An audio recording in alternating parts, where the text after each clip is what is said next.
Everyone, मैं doctor Mamta Sharma government girls college Chittorgarh में associate professor हूँ बॉटनी के अंदर। और मैं आप आज बीएससी सेकेंड ईयर के जो स्टूडेंट्स हैं उनको जानकारी देना चाहूँगी अपने सब्जेक्ट से रिलेटेड। सभी स्टूडेंट्स को पहले ये पता होना चाहिए कि उनको पढ़ना क्या है, अभी इस बार पढ़ना क्या है इस साल। तो आपके बीएससी में 3 पेपर्स हैं बॉटनी के अंदर। पहला पेपर है टैक्सोनॉमी एंड एम्ब्रियोलॉजी, दूसरा पेपर है anatomy, economic botany and ethnobotany, paper third है cytogenetics, plant breeding, evolution and biostatistics. अब ये किसके बारे में पढ़ना है? फर्स्ट ईयर में आपने क्रिप्टोगैम्स के बारे में पढ़ाई की थी, मतलब आपके कोर्स में क्रिप्टोगैम्स थे जो कि नॉन फ्लावरिंग प्लांट्स होते हैं जिनको लोअर प्लांट्स कहते हैं। अब आप सेकेंड ईयर में आ गए हैं तो आपके कोर्स में फेनरोगैम्स हैं। फेनरोगैम्स मतलब फूल वाले पौधे, और इनको हायर प्लांट्स भी कहते हैं। तो हमें जितने भी ये टॉपिक्स हैं, चाहे टेक्सोनॉमी हो चाहे इकोनॉमिक बॉटनी हो, ये रिलेटेड है एंजियोस्पर्म्स से। तो हायर प्लांट्स के बारे में इंफॉर्मेशन जुटानी है, जानकारी करनी है, आपको नॉलेज बढ़ाना है बॉटनी में। और आपका जो पेपर सेकंड है उसको हम लोग स्टार्ट करेंगे, जो कि है anatomy, economic botany and ethnobotany. Anatomy क्या होता है?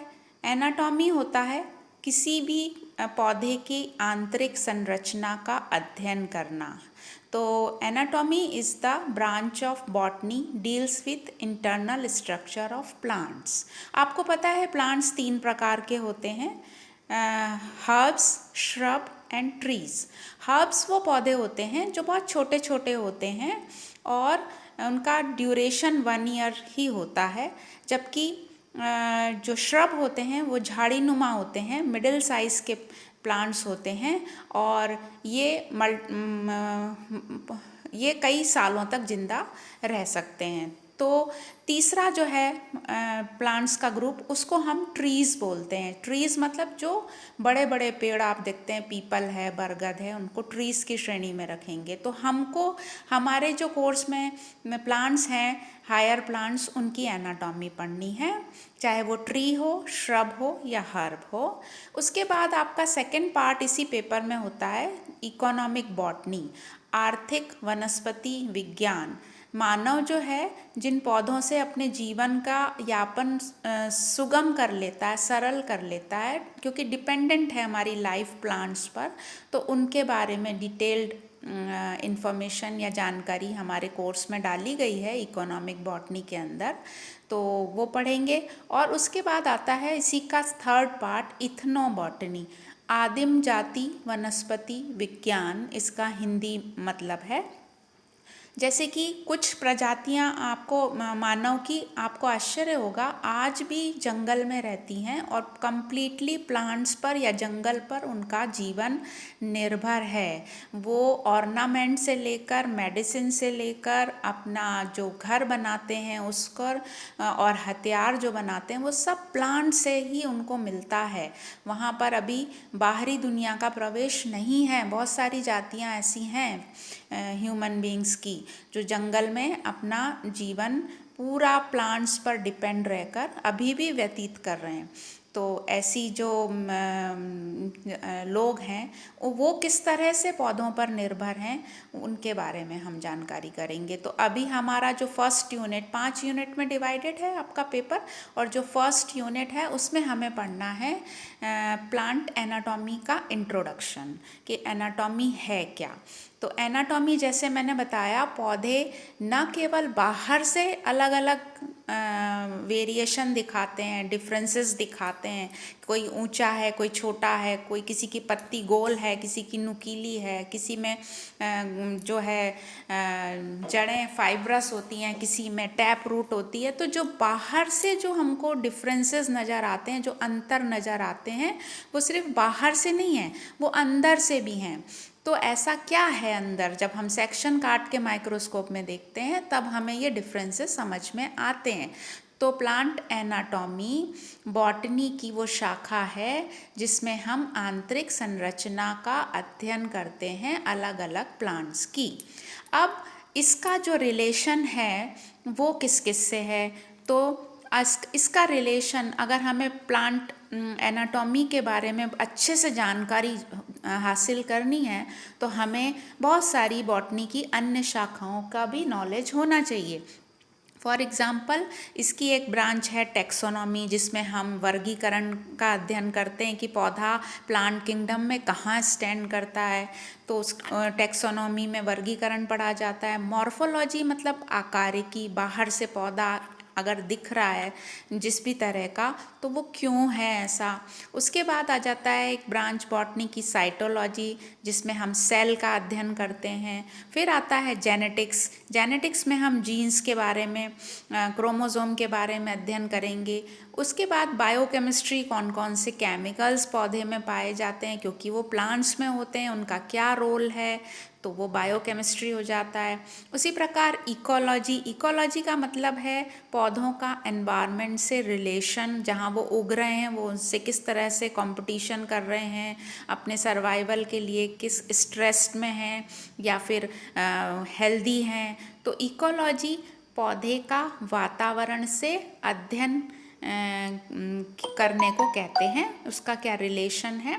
उसी प्रकार से फिर आता है प्लांट ब्रीडिंग, जिसमें हम पौधे की प्रॉब्लम्स को दूर करके नए नई प्रजातियों को साइंटिस्ट प्रोड्यूस कर रहे हैं। हर एनवायरनमेंट में आज हर चीज़ उग रही है, तो प्लांट ब्रीडिंग एक ब्रांच है बॉटनी की। उसी तरह से प्लांट पैथोलॉजी, जैसे हम बीमार हो जाते हैं ऐसे प्लांट्स भी बीमार हो जाते हैं, तो कौन कौन से रोग हैं जो उनके ऊपर अटैक करते हैं, कौन पेस्ट हैं, कौन माइक्रो ऑर्गेनिजम्स हैं जो उनके लिए हार्मफुल हैं, तो प्लांट पैथोलॉजी में हम।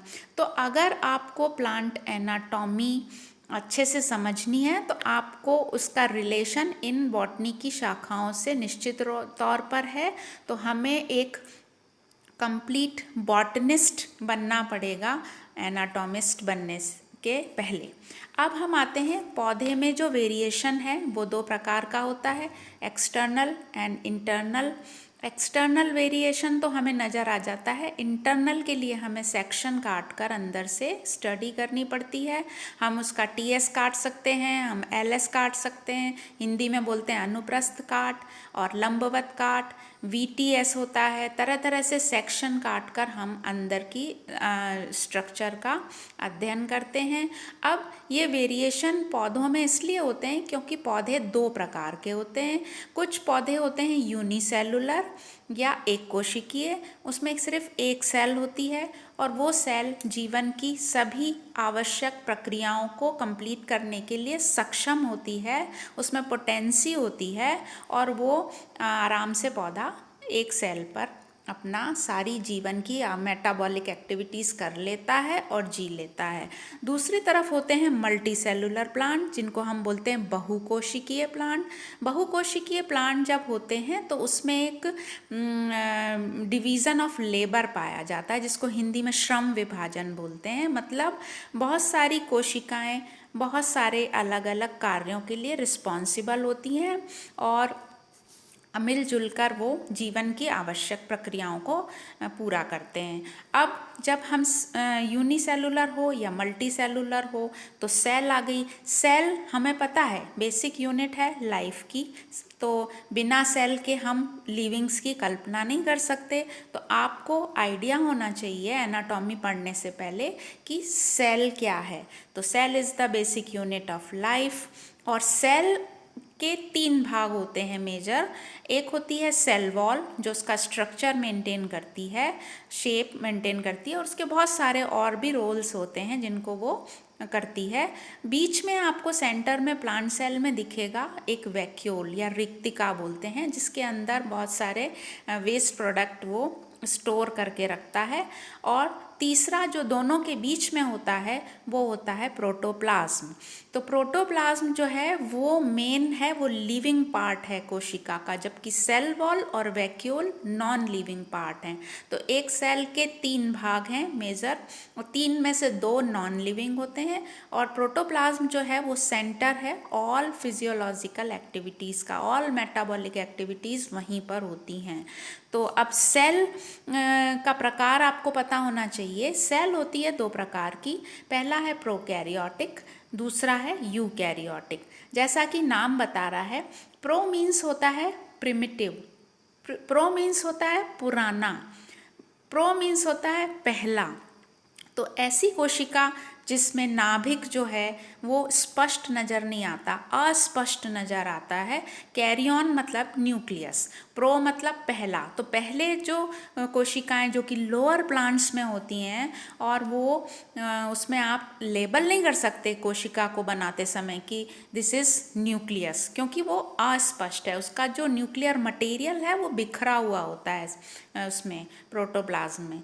तो ऐसे सेल्स आपको क्रिप्टोगेम्स में आपने फर्स्ट ईयर में पढ़ा होगा। फॉर एग्जांपल बैक्टीरिया है, ब्लू ग्रीन एल्गी हैं, उसमें आपको प्रोकैरियोटिक सेल स्ट्रक्चर आप ऑलरेडी पढ़ चुके हैं। अब हमारे पास है यूकैरियोटिक। तो यूकैरियोटिक मतलब हायर प्लांट्स की स्टडी आप करेंगे तो सारी कोशिकाएं यूकैरियोटिक मिलेंगी, और ये एंजियोस्पर्म्स का लक्षण है फेनरोगैम्स, जिसको हायर प्लांट्स का दूसरा नाम क्या है, फेनरोगैम्स। फेनरोगैम्स क्या है, फूल वाले पौधे, फूल वाले पौधे मीन्स एंजियोस्पर्म्स। तो अभी आपके कोर्स में सेकेंड ईयर में चाहे टैक्सोनॉमी हो, चाहे प्लांट ब्रीडिंग हो, चाहे इथनोबॉटनी हो, चाहे एनाटॉमी हो, सब कुछ रिलेटेड है एंजियोस्पर्म्स से। तो एंजियोस्पर्म आपके फूल वाले पौधे सारे कोर्स में डाले गए हैं। अब जब बहुत सारी कोशिकाएं आपस में मिल जाती हैं तो एक स्ट्रक्चर बनता है जिसको हम कहते हैं टिश्यू। टिश्यू क्या है, व्हाट इज टिश्यू? टिश्यू है ग्रुप ऑफ सेल्स। कैसी कैसी कोशिकाओं का समूह जो shape, size, form, origin, development and function में अलाइक होते हैं, अलाइक या सेम होते हैं, समान होते हैं, उसको हम टिश्यू कहते हैं। तो जब भी कोई आपसे पूछे कि टिश्यू की परिभाषा बताइए तो आपको 6 चीज़ें ज़रूर मेंशन करनी है: shape, size, form, origin, development and function. ये सारे चीज़ें इंपॉर्टेंट हैं। एग्जाम्पल टिश्यू का अगर मैं आपसे पूछूं तो आप कह सकते हो क्लोरेनकाइमा। क्लोरेनकाइमा वो कोशिकाएं होती हैं जो ग्रीन होती हैं, हरे रंग की होती हैं, और इनका मेन कार्य है प्रकाश संश्लेषण या फोटोसिंथेसिस करना, और फोटोसिंथेसिस के द्वारा पौधे अपना भोजन खुद बनाते हैं। दूसरा एग्जाम्पल है स्क्लेरेनकाइमा। पौधे आपने देखा होगा, बहुत तेज आंधी तूफान आता है, झुक जाते हैं, वापस सीधे हो जाते हैं, टूट नहीं जाते हैं। तो ऐसे पौधे जिनमें स्क्लेरेनकाइमा की अधिकता होती है, इस टिश्यू की अधिकता होती है, उनमें पाई जाती है मैकेनिकल स्ट्रेंथ या हिंदी में यांत्रिक शक्ति, जिसके कारण बेंड तो होते हैं, झुक तो जाते हैं, लेकिन टूटते नहीं हैं। और ये स्क्लेरेनकाइमा जो यंगर पार्ट्स होते हैं, नए नए पत्ते होते हैं, नए नए फूल होते हैं, उसमें ये बहुत अधिक अच्छे से पाया जाता है। तो नए पत्ते नहीं झड़ते हैं, पुराने पत्ते जरूर डिटैच हो जाते हैं अगर बहुत तेज आंधी तूफान आए तो। तीसरा जो ग्रुप हम लेते हैं एग्जाम्पल के तौर पर वो है पैरेनकाइमा। पैरेनकाइमा है सेंटर पौधों में ऑल मेटाबॉलिक एक्टिविटीज़ का, जितनी भी जीवन की आवश्यक प्रक्रियाएं हैं ये लिविंग टिश्यू होता है, और ये सभी प्रक्रियाएं इसके अंदर चलती हैं। उसी प्रकार से जाइलम और फ्लोएम, जिसको हम वस्कुलर टिश्यू बोलते हैं, आपने पढ़ा होगा, इनका काम है कंडक्शन या संवहन करना।